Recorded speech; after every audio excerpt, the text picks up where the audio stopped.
If you've ever wondered how to outline in Tinkercad, you're in the right place. In this video, I'll show you the easiest way to create an outline, border, or hollow shell in Tinkercad using a simple workaround. Since Tinkercad does not have a one-click outline button, the best method is to duplicate your shape, shrink the copy, turn it into a hole, and then group the two objects together. This is a super useful trick for making frames, cookie-cutter style shapes, and clean, hollow designs for 3D printing. Before we jump in, if this tutorial helps you out, please take a second to hit the like button and subscribe for more easy Tinkercad tutorials just like this one. It really helps the channel, and it helps more people find these step-by-step guides. All right, let's get started.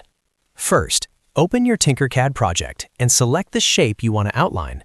This can be a basic shape, a custom object, or any design you want to turn into a border.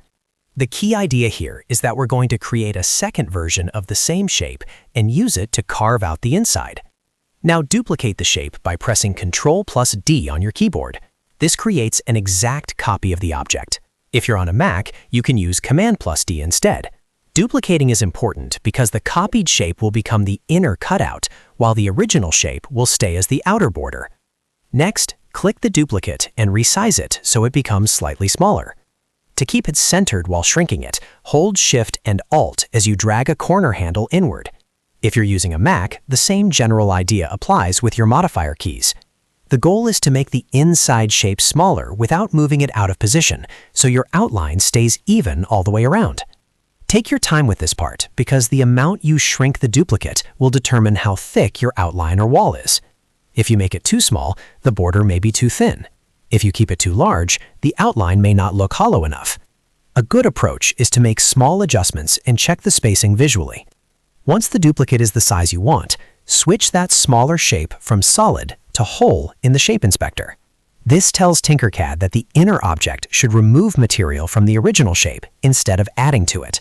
This is the step that turns your duplicate into the cutout. Now select both shapes together, the original solid and the smaller hole version. Then press Ctrl+G to group them. You can also use the Group button in the toolbar. Tinkercad will combine the objects and subtract the hole from the solid shape, leaving you with a clean outline or shell. And just like that, you've created an outline in Tinkercad. This method is perfect if you want a hollow frame, a decorative border, or a shape with a defined wall thickness. It's also one of the most useful tricks for 3D printing because it gives you control over the structure of your design without needing complicated tools. If the outline doesn't look right, just undo it and adjust the size of the hole shape a little more. You can make the border thicker or thinner depending on your project. That flexibility is what makes this method so effective. So to quickly recap, duplicate the shape, scale the copy down, change it to a hole, and group both objects. That's the easiest way to outline in Tinkercad. If you found this helpful, please like the video and subscribe for more beginner-friendly design tutorials. Thanks for watching, and I'll see you in the next one.